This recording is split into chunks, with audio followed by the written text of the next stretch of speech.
Compañeras, y compañeros, queríamos avisarles que recientemente nos informan que el compañero Pablo Freire va a demorar unos minutos, pero que próximamente está en camino hacia acá.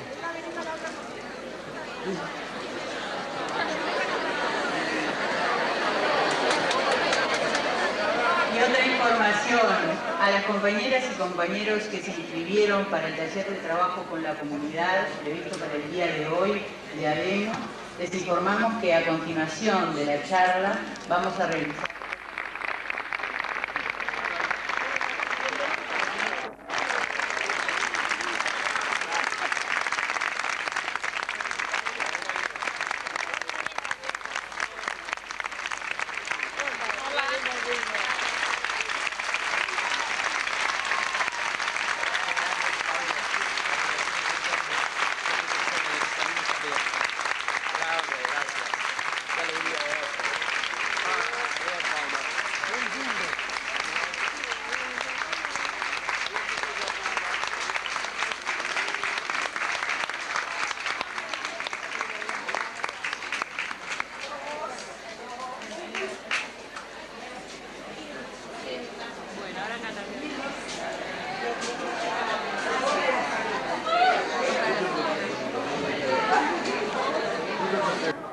para sentirse hermano con un sentimiento de humanidad que va más allá de fronteras, que va más allá del idioma y más allá de principios. Es el maestro que está junto a los niños.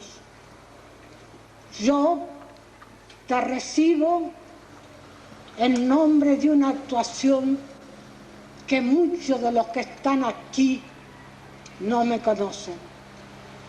Yo fui psicóloga de un albergue en la calle Zaguarón, donde el año pasado murieron quemadas vivas 4 mujeres. Y mi próximo libro, que aparece reeditado por los que fueron presos y exilados en el Uruguay, yo te lo dedico, Paulo. Yo te lo dedico y ahora tú hablarás mejor que yo de los que sufren y a los que tú salvaste.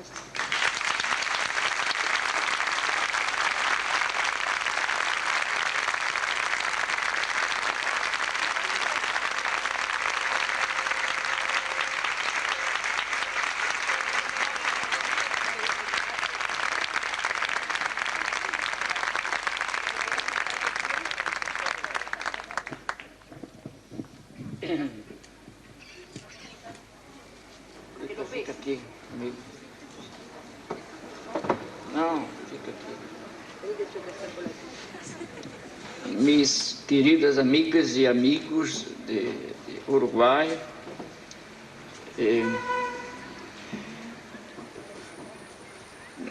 esta é uma experiência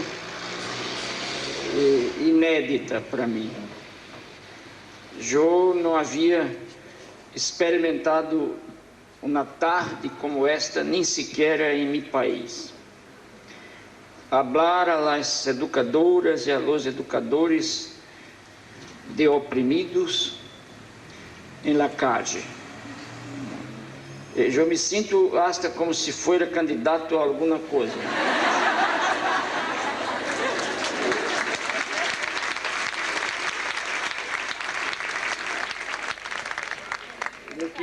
Lo que me deixa emocionado realmente é que eu não sou candidato, eu sou brasileiro, latino-americano, e venho aqui,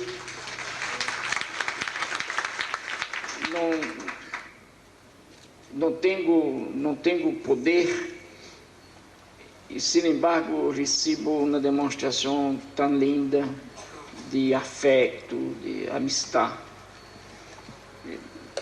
Nossa grande companheira Rei disse que não há por que pensar em inteligência, sino em la capacidade de amar, de querer bem. É isto que eu sinto agora aqui. E é interessante como basta, eu estou aqui agora como se eu houvesse olvidado toda a pedagogia que eu pensava que sabia. Não sei, não tenho nada mais que dizer a vocês, sino que me gostaria jamais decepcioná-los. E prometo, se vocês seguem aonde lejos minha vida em meu país e minha presença em América Latina, eu prometo que não a traicionarei vocês.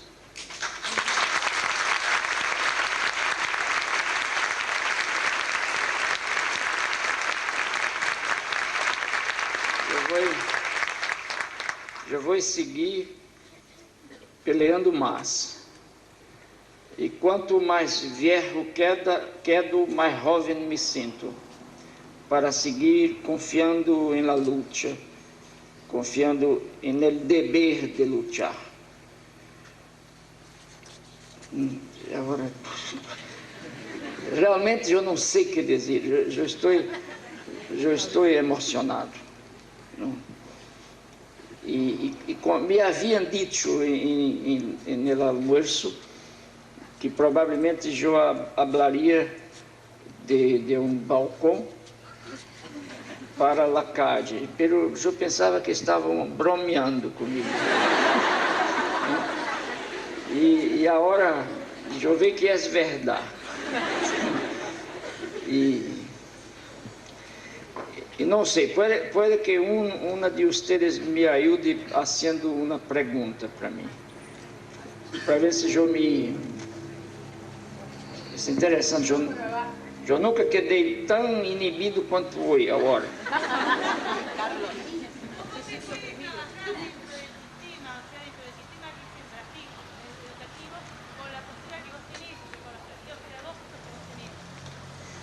Muito bem, então tu já me ajudaste, agora eu já empeço. Ela perguntou como é possível trabalhar no caso hoje de meu país, que é o caso de vocês também, como é possível trabalhar dentro de um sistema global anti-pueblo, com uma perspectiva popular, quer dizer, com uma opção político-pedagógica popular, democrática, anti-elitista. Como é possível? Eu creio que tu pergunta. Eu creio que tu pergunta.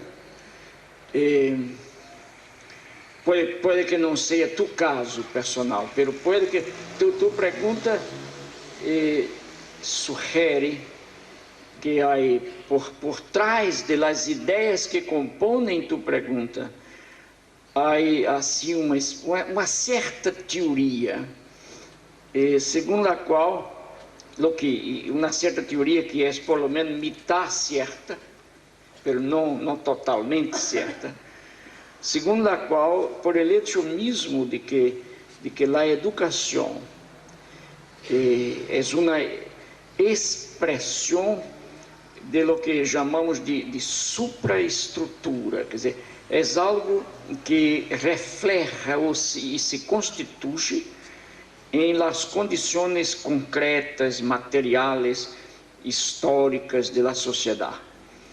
Isto significa, e é verdade, a educação é isto, significa, desde logo, que a educação, e agora eu me refiro sobretudo à educação sistemática, não à escola, isso significa que a educação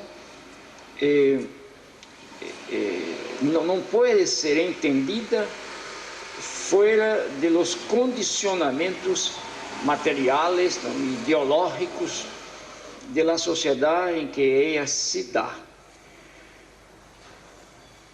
Por ele mesmo, então, se vamos profundizando este análise teórico, se chegaria a esta conclusão. Se a educação, se não é a educação la que constitui a sociedade em uma certa forma de ser, sino que, por el contrário, é a sociedade que, organizando-se em função de los interesses de quienes têm poder, é a sociedade que constitui a educação a seu serviço, a conclusão é que não há que fazer com a educação nada antes que a sociedade seja transformada.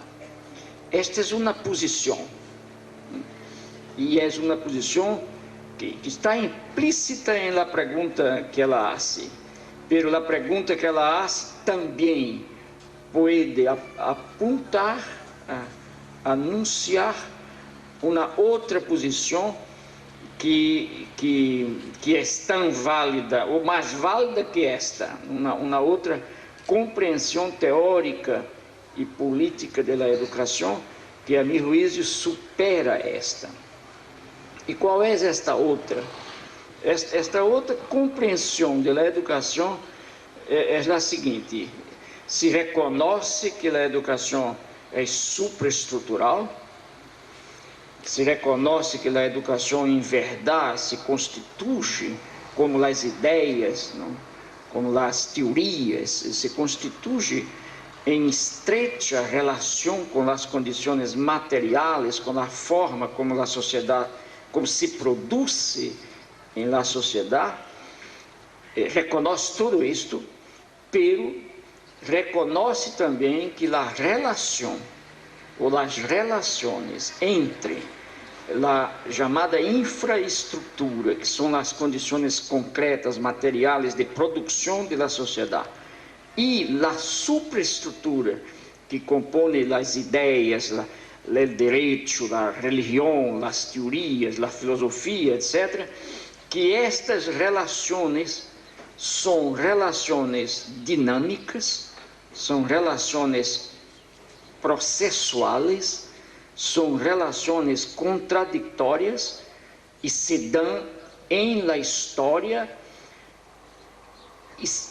e não podem ser compreendidas de forma mecânica. O que vale dizer que são relações que têm certo mistério também, que involucram ou que implicam imaginação, que involucram desejos também, que sonhos, utopias. Isto é, quando uno pensa assim e percebe a realidade nesta maneira, uno percebe também que não há propriamente que esperar para que a sociedade primeiro cambie e em seguida se haga uma escola diferente. Quando uno, por el contrário, espera que a sociedade cambie, a sociedade não vai cambiar. Quer dizer, a melhor maneira que teríamos de não fazer nada seria esperar que a sociedade cambiara, não? Porque aí então ela não cambia, não?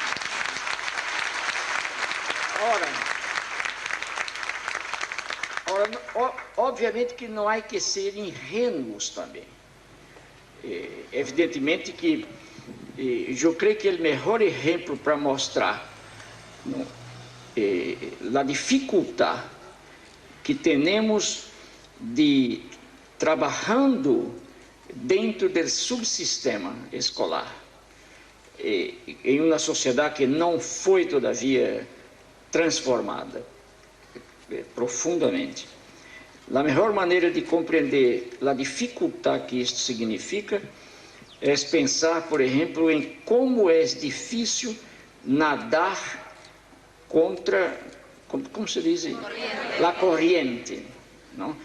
Sin embargo, é possível nadar contra a corrente, mas é muito mais difícil que nadar em favor da corrente. Eu creio que com esta simbologia poderíamos entender, por exemplo, o rol de uma educadora reaccionária, conservadora, dentro do subsistema de uma sociedade como a nossa.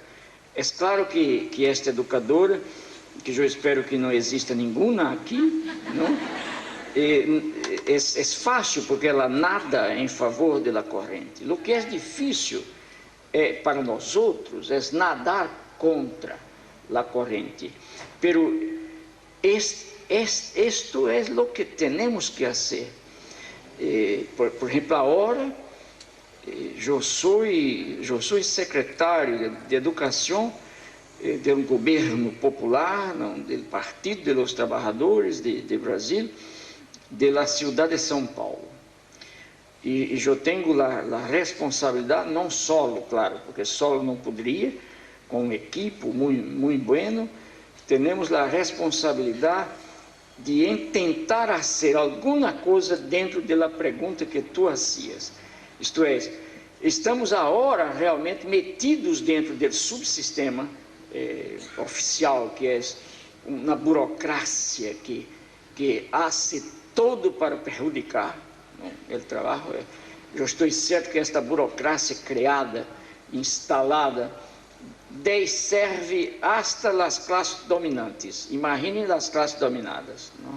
Essa é uma coisa terrível, não? Então, temos que enfrentar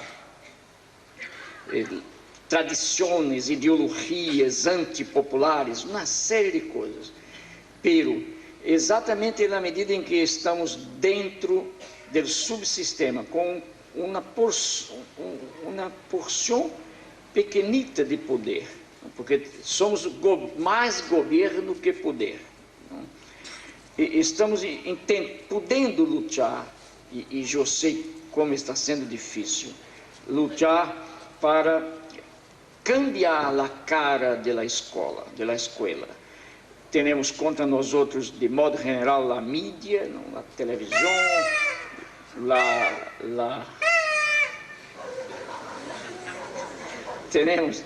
temos os periódicos, algumas rádios, contra, não? Na medida em que nossa opção é uma opção popular, não? Sem ser populista, e democrática, anti-autoritária, etc.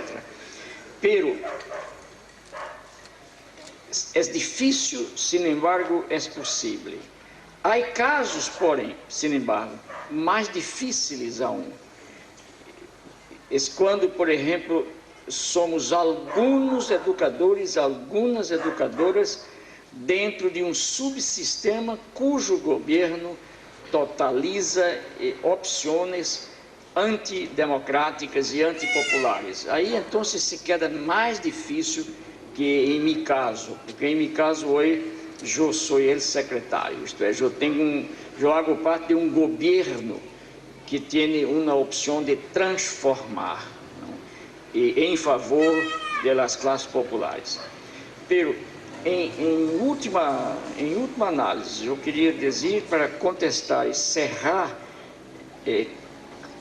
a pergunta que tu me haces, que eu creio que pensando dialecticamente, a resposta final é a seguinte: as relações contraditórias entre infra e supraestrutura nos permitem perceber que se a tarefa que a classe ou as classes dominantes esperam de nós outros como educadores é a tarefa de reproduzir sua ideologia, há outra tarefa que a classe dominante não espera que deva ser cumprida, que é a tarefa de desmistificar a ideologia dominante.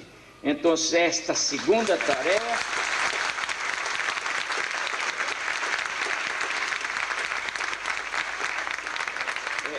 é a tarefa que nos esperam os ninhos populares enquanto educadores progressistas.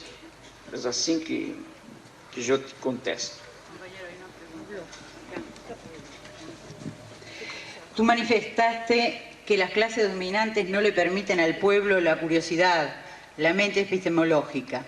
¿Qué función cumple para ti el lenguaje en el proceso para alcanzar la comprensión teórica de las prácticas de las clases populares por parte de sus integrantes?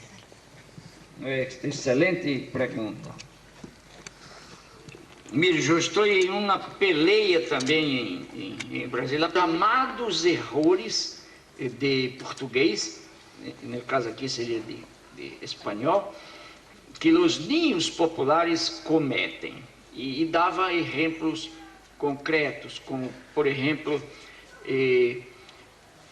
a concordância entre o verbo que o pueblo põe no plural e o pronome a gente, que é nós outros, que em Brasil dizemos a gente, que significa nós outros.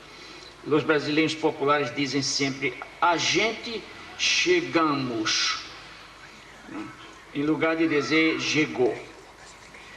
E eu dizia, em primeiro lugar, quienes disseram e determinaram que a gente chegou é o que é válido e correto. Quienes disseram isto? Quienes disseram que este é o português chamado padrão, o patrão culto. Se há patrão culto, é porque há que não é culto. E quienes hablan lo inculto?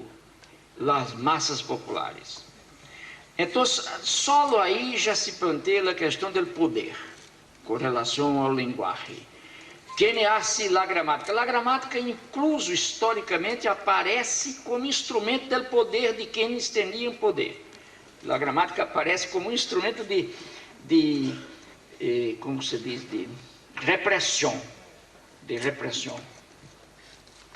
E dizia então, sin embargo, eu não estou defendendo a tese segundo a qual os ninhos populares devam seguir dizendo a gente chegamos.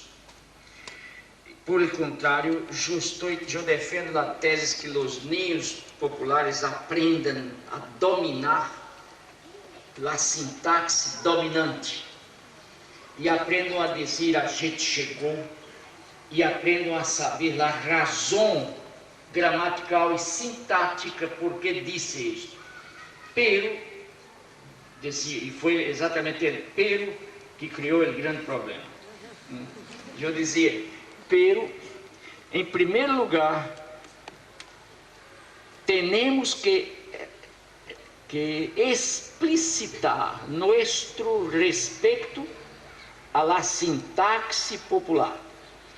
Temos que respeitar a identidade de classe da cultura popular e a ser claro a los ninhos populares que eles, aun com o direito de seguir hablando sua sintaxe, devem aprender a sintaxe dominante para poder pelear melhor contra os dominantes.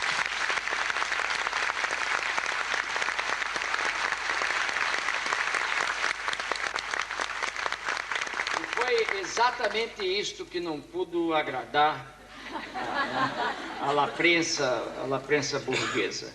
E no dia seguinte, um periódico muito importante que dá a impressão de ser progressista, puso em letras grandes: Freire disse que, como secretário, as professoras não podem corrigir. Entendam, mirem como é possível distorcionar e fazer uma correção, autocorreção, implica um permanente processo de crescimento, de câmbio, e não, afinal de contas, não se existe sem correção. Agora, a questão é saber como corrigir, por quê, em função de quê e para quê. Isto sim. Então, esta pergunta me parece de uma importância enorme, porque a linguagem sempre foi e sigue sendo um instrumento de poder. E às vezes, hasta entre nós outros também, entre nós outros progressistas, às vezes, por uma questão mesma da influência ou do papel ideológico sobre nós outros. Às vezes nós outros vamos às áreas populares e não somos capazes de nos acercar à sintaxe do povo, ao gosto do povo, e falamos um linguagem acadêmico que às vezes a nós outros não entendemos o que estamos dizendo. Foi muito interessante que Joaga planteado esta questão e que haja criado um problema grande. Eu fui muito criticado, porque o que passou é que linguistas de los melhores de Brasil vieram, como se diz, a meu encontro e han dado seu apoio. Há mais ou menos um mês, houve uma manhã inteira na Universidade de São Paulo, com linguistas brasileiros de São Paulo, da Universidade de São Paulo, da Universidade de Campinas, discutindo com aproximadamente 1000 professoras a questão da linguagem e da educação, em que esta problemática vino à luz de forma crítica. Então, eu tenho lá a alegria, e é uma coisa incrível, que em 1989, esta coisa óbvia haja sido discutida assim. Eu tenho a satisfação de haver planteado isto, e de haver falado com clareza, com claridade, de que é possível. Temos que defender o povo desde o direito de ter um linguagem até o direito de viver, de comer, de vestir, de chorar, de amar.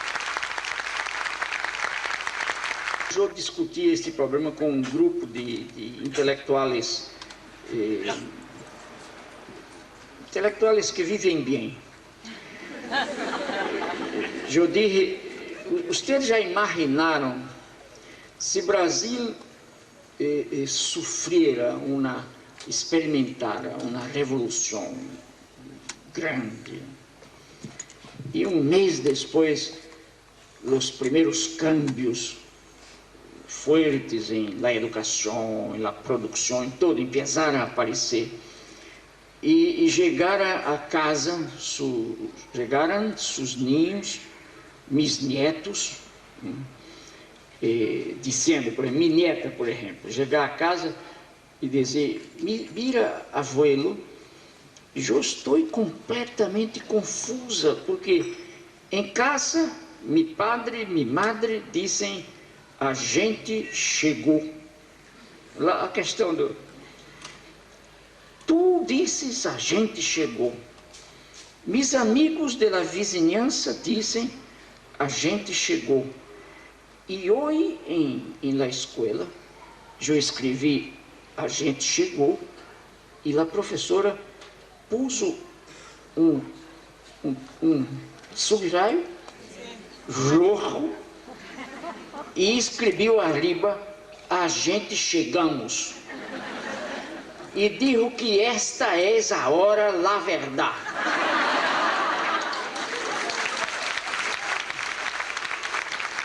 De orientação linguística. E me disseram, puxa, seria um, como se diz em espanhol, um caos interno en el ser del niño. E eu disse, mira, pero é esto que hacemos com os ninhos populares desde que inventaram o Brasil. Então, é tempo de não fazer mais isto. Não? E minha proposta não é que hagamos o mesmo com os ninhos que nascem bem, pelo que não hagamos nunca mais isto com os ninhos que nascem bem, pelo que vivem mal.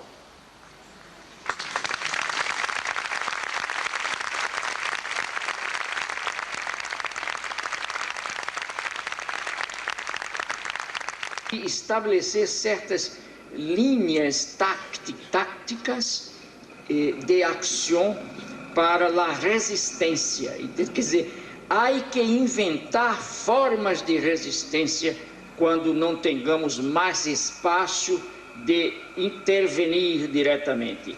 A resistência é uma forma de intervenção.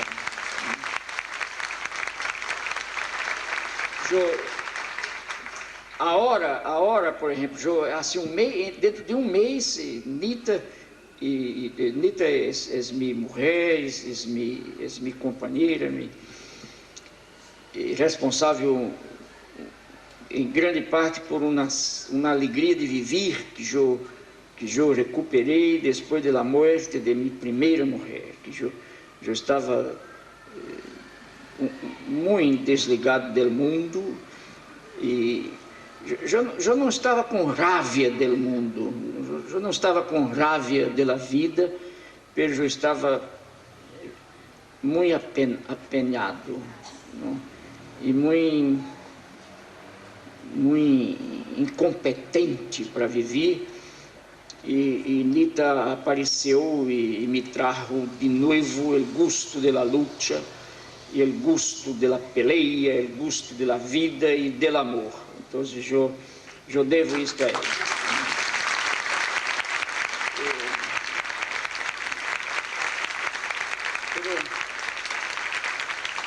Há um mês e meio, mais ou menos, estivemos nos Estados Unidos por 3, 4 dias e allá estivemos com um liderazgo de professoras e professores primários de primeiro grado e segundo grado de Califórnia, em Los Angeles, que estavam em huelga. Não? E estavam em uma huelga dura, talvez das primeiras, trabalhada, porque defendiam, de um lado, necessariamente, el alza, se diz, de los salários, e, de outro lado, exigiam participação de las educadoras em los destinos de las escolas. Quer dizer, queriam uma ingerência em la produção da própria pedagogia em las escolas. Não sei bem que tipo de pedagogia elas queriam imprimir, pero o hecho de que já se planteavam frente ao Estado, exigindo não ser mais exclusivamente aplicadoras de princípios generados em uma oficina central, já é uma señal realmente interessante. E agora em São Paulo, há cerca de 2 meses que 250.000 professoras e professores estão em huelga, peleando contra o governo do Estado. eu creio, e a labor e a tarefa dos organismos de classe é fantástica, ¿no? Lo que hacen, el liderazgo é muito vivo, muito atuante. E por hora eu não tenho problemas de huelga com as professoras minhas, não? Porque a Erundina, a prefeita popular, em 3 meses aumentou em 270% o salário dos professores. Em 3 meses.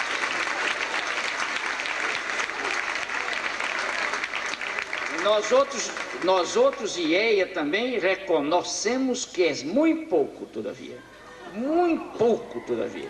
E uma coisa que ela e eu hemos prometido às professoras, quando hagam e se hacen uma huelga, jamais chamaremos a polícia.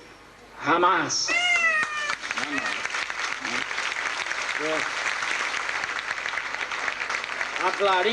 Hablaremos com as educadoras abertamente, como eu estou falando aqui, para dizer a verdade que tengamos. E aí, por exemplo, uma coisa que eu comecei a assumir agora, e conversei já com a Erundina, há 4 ou 5 dias atrás, que é a seguinte: estamos fazendo uns estudos em la secretaria, com gente muito boa, para depois discutir com o secretário de administração, o secretário de planificação, que é o seguinte: para mim já não basta que a administração... Oh, mira, é um ninho? Roubou uma carteira, mira.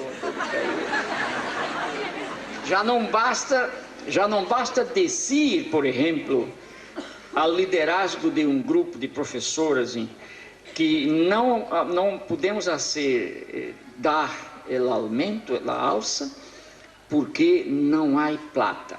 Não basta isto. Ao lado disto, eu estou convencido que temos que descobrir por que não há plata. E não há plata porque muita gente que pode não está pagando o que devia pagar. De impostos, disso e aquilo. Quer dizer, a classe dominante sigue explotando. E há que dizer isto, e ao dizer isto, que é uma atitude evidentemente política e não demagógica, temos nós outros, na administração de um governo popular, como é este governo de Erundina, de ir à CAD também. Eu propus a Erundina que empecemos a pôr em sítios táticos de São Paulo, porque a prensa não nos ajuda, carteles dizendo: não estamos podendo pagar mais a ti, professora, companheira, porque os industriais se negam a pagar isto. E llenar a cidade. Assim, então, desta forma, daremos um testemunho às professoras que estamos também com elas. Mientras dizer simplesmente não pagamos porque não temos condições, não basta mais. Para um governo progressista, não basta isto. Porque eu estou começando a ter mais frio que vocês.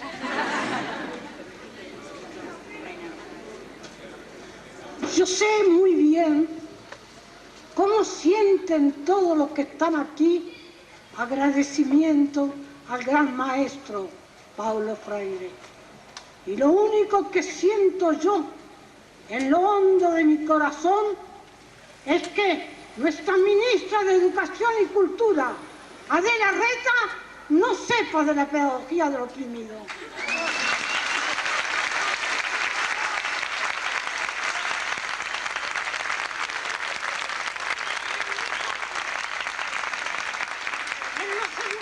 Del pueblo es que puede labrarse la auténtica democracia. Cuando estamos sintiendo al niño como ser humano, como estamos sintiendo con el derecho fundamental, el derecho a la vida. Y la vida exige cumplir necesidades. Nosotros estamos obligados a satisfacer esas necesidades. Eso nos ha enseñado el amigo Paula.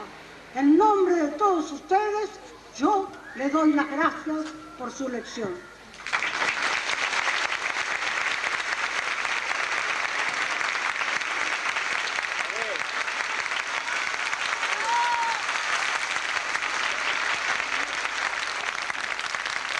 Compañeros,